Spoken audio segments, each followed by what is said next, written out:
So it begins. Our heroes are now working for Gohar, and we are about to see a lot more characters wielding the power known as fusions. Hello everyone and welcome to Dueling with Downton, and today we're here to talk about episode 69, nice, of the Yu-Gi-Oh! Sevens anime series. An episode that in my opinion was great for our protagonist known as Gakuto, but not so great for the character of Umako. And here are my reasons as to why. So before this episode began, we only saw Umako in the tournament that was at the end of season 1. Now, what was presented there I thought was rather decent. However, this episode does give her some more personality. And what the character displayed, I thought personality-wise, was very unpleasant. Being that she's very lazy, very lax, uncaring, and also rather aggressive in terms of personality. Which in turn are personality traits that I personally could not get invested within. So for me, this character just did not appeal to me. Her overly lax and lazy attitude / nature towards things could have burnt down the very company that she stated she wanted to overtake, as the octopus wiring caused a fire and electrical shutdown within the entire building. Had that spread and got out of control, well, Umako would not have had a company to overtake, and thus, achieve her plans / ambitions. Now then, the fact is, they brought up octopus wiring within the episode. Now this is a real life issue that has been brought into Sevens, and in that regard, I actually really enjoyed it because I learned something. So, positivity.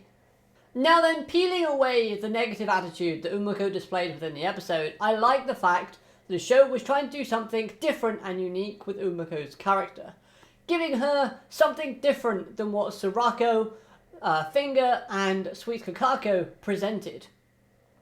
Giving Umako a different personality and not having her fall in love with Gakuto I thought was a smart writing decision.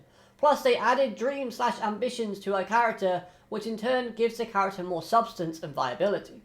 However, those dreams did sort of conflict with, well, my thoughts of the fact is I thought that these KO girls were all basically extremely loyal to Gohar and just blindly followed their orders. So I'm glad that it kind of broke that trend.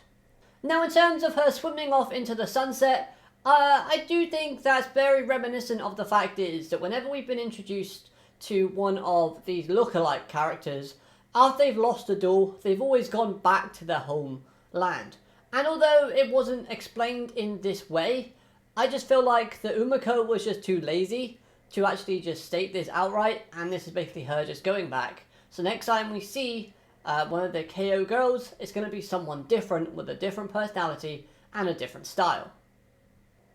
Now, was I also the only one who found it interesting when comparing her to the other girls that we've seen beforehand as well? In the fact is that there seems to be a pattern forming. Because we started off with Noodle Sorako, and she was rather sweet and wholesome. Then we had Finger, whatever her name was, and it was rather aggressive in terms of her personality. And then Sweet Kakako, well, she was kind of sweet. Now we have Umako, who is also aggressive and hostile towards our main protagonists. So does this mean that the next one that we get to see, if we are going to get another one, is going to be kind-hearted as well? And there's going to be that sort of kind, aggressive sort of pattern as we go through the series? We'll have to see. Now, while I did not overly enjoy Umako's display within this episode, I have to give her some credit, as she did make me laugh with the whole not reading your cards properly joke. I mean, reading is hard, especially when the Yu-Gi-Oh cards and their card texts are like a novel sometimes. But I was quite surprised at seeing her use fusions within this episode, because that honestly took me by surprise. The animation of some of her faces that she pulled was absolutely menacing, yet visually great to see. They certainly had a great budget for this episode, both with Umako and Gakuto, and you know what? I appreciate that. Now then, as for everyone joining Gohar, what a ride that was, learning of everyone's position / departments that our heroes are now falling into. Yuga, at the age of 11, has created Rush Duels and is now the section manager of Gohar Dueling Department, amongst other things he's achieved. That's crazy. For whatever reason, they've allowed Roman into the kitchen when working. At first, I thought that the assistant drones helping her were actually teaching her how to cook properly and making it look delicious, because some of the things we saw were just that. They looked amazing. But then, once she displayed her final product, well, we knew what it was going to do. I would not be surprised if Gohar sets a new world record for the most employees phoning in sick with food poisoning in the next episode. Luke has made his own department, which probably is the best place for him because we don't really need him, messing things up anywhere else. So it's good that he's cut off from the company and it's just in his own section of the building. As for Gakuto, he's helping to maintain order and justice and the law within Gohar, ensuring everyone is, of course, following the rules tightly. They even tried to bring Nell back to Gohar. Now this segment I absolutely loved, as it highlights Yuga's reasoning for joining Gohar in the first place. He wants to perform maintenance on his malfunctioning maximums, with Nell as well, his assistants. This piece of dialogue tells me that Yuga still doesn't know everything there is to know about maximums, thus him wanting Nell's help kind of helps to show that. As well as the fact is, another reason as to why I really loved the segment was the emotion that Nell shown in here. It was very small, but a great subtle detail. It's clear that Nell wanted to return to help Yuga, especially after Yuga helped fix Sebastian. We can tell this from the shaking in Nell's eyes when looking at the maximum monsters. But Nell is currently on this journey of development and self-discovery, and going back to Gohar now would hinder that process. So unfortunately he declines and refuses to go back, thus suggests why don't Yuga and his friends all join instead of just him.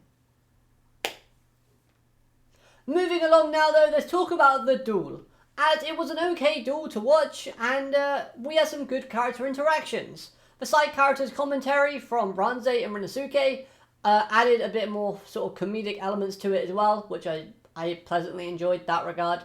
But the main highlight of this duel was Gakuto's fusion summoning, his new ace monster, if you will. Yamitarasu, the Divine Delayer. From a design standpoint, this looks majestic. It matches perfectly with its new monster type, that being Celestial Warrior. So like I said, pairing the new type of monster with its design, it suits them both perfectly. This is what you would expect to see if we were told we're getting a Celestial Warrior type monster. So then, the multiple choice effect seems decent as well, as you can choose between either or. Your two options are as follows. Number 1, until the end of your opponent's next turn, while this card is faced up, it gains 500 attack. Also, neither player can special summon monsters level 9 or lower in face up attack position. Or you got the other effect, which is choose one monster on the field and change its battle position. But I think my favourite thing about this new monster is its creation, as it feels like an evolution of Gakuto's previous tribute ace monster that he uses to fuse this monster into. Much like how Dragistar F is a fusion upgrade to Luke's Dragears. My only issue with this monster though, is the fact is when it was flying on his fan, I wasn't a big fan of that, to tell you the truth, but oh well. It's still a great monster nevertheless. Now, as for the typing itself of Celestial Warrior, I can definitely see at least Yuga gaining a fusion monster with this monster type. Because, if I remember correctly, he has a set of warrior monsters, I think like Dusk and Dawn, that he used early on in the series. If he fusion summons using one of those, then obviously I can imagine that would turn into a Celestial Warrior type monster. Now finally, let's talk about the Gohar siblings, as I was a little bit confused as to what role they're going to be playing in the future, as it looks like every one of the siblings apart from Yuo has left Earth. Now have they left simply to take off the binds off of Rush Robot and are going to be returning soon, or have they left the story for good up to this point? And for those who were upset about the Yuo redemption in episode 68, Well, it looks like that he still has some wickedness left inside of him, as he looks to be plotting something evil moving forward based on his facial expressions and his dialogue that he briefly gets within the episode, which I find both a good thing and a bad thing. The good thing is, of course, it still makes you irrelevant moving forward, and the bad thing is that it makes the events of episode 68 seem slightly pointless. But, oh well, we're going to have to see how it plays out moving forward. Overall, this was an okay standalone episode. It wasn't anything super special, but it did what it needed to do. We didn't have much in the way of plot progression or even any hints of foreshadowing in the future. I'll eat my words later if I'm wrong.